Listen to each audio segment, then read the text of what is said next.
Hey guys, so I'm going to be using one of the texts from my text set to go through the during reading activity called directed reading thinking activity. So the text has to do with the expansion of the early Islamic Empire. The overarching question for the lesson that I would be teaching is, how did the early Islamic Empire expand? So this reading activity helps me to go through how to read this document to find evidence to answer that question. And it involves activating prior knowledge, making predictions based on title and author, reading the text together out loud, and then using those predictions to go into a discussion about the text after the text has been read.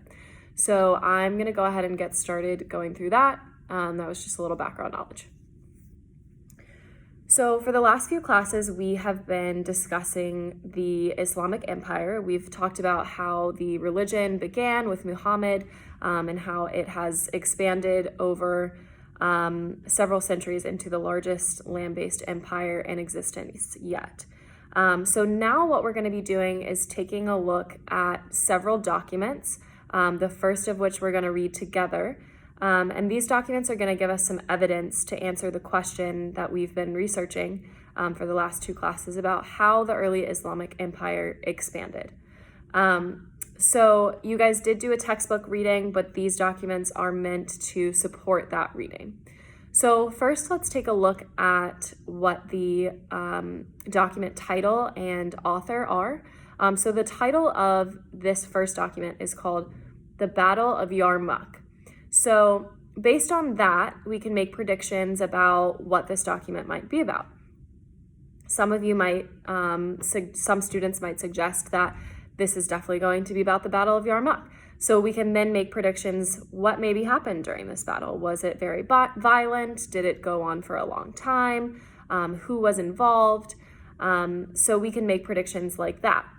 We can also discuss who the author of this document is. Here it says that this is an account written by a Muslim historian, Ahmed al-Biduri, in 800 CE.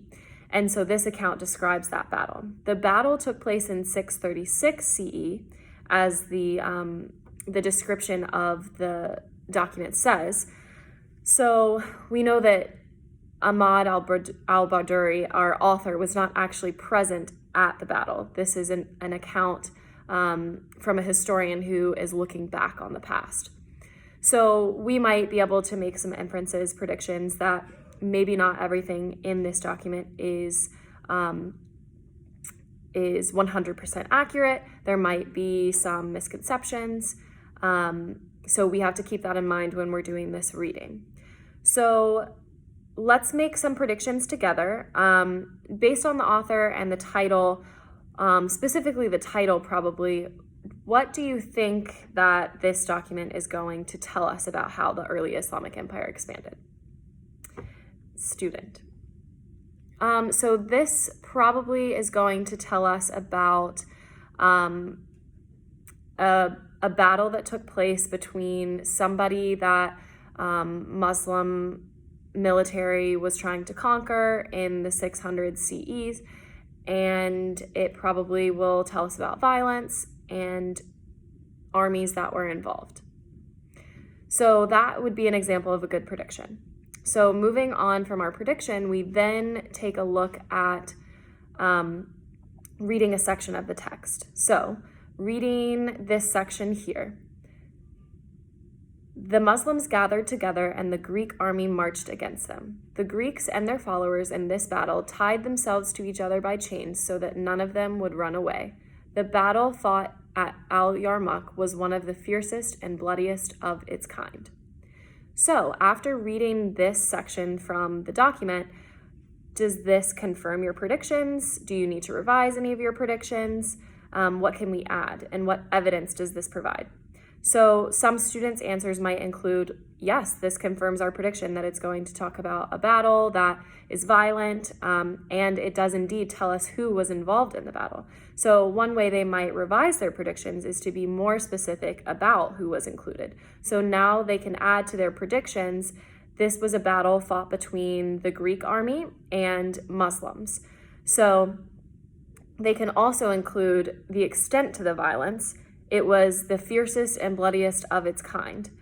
So at the time, this was the fiercest battle. So this is an example of checking their predictions and adding to them to ensure that their predictions are A, correct, and if they're incorrect, you can fix them. And then also that they're detailed enough so they can make their predictions more detailed as they go through the document.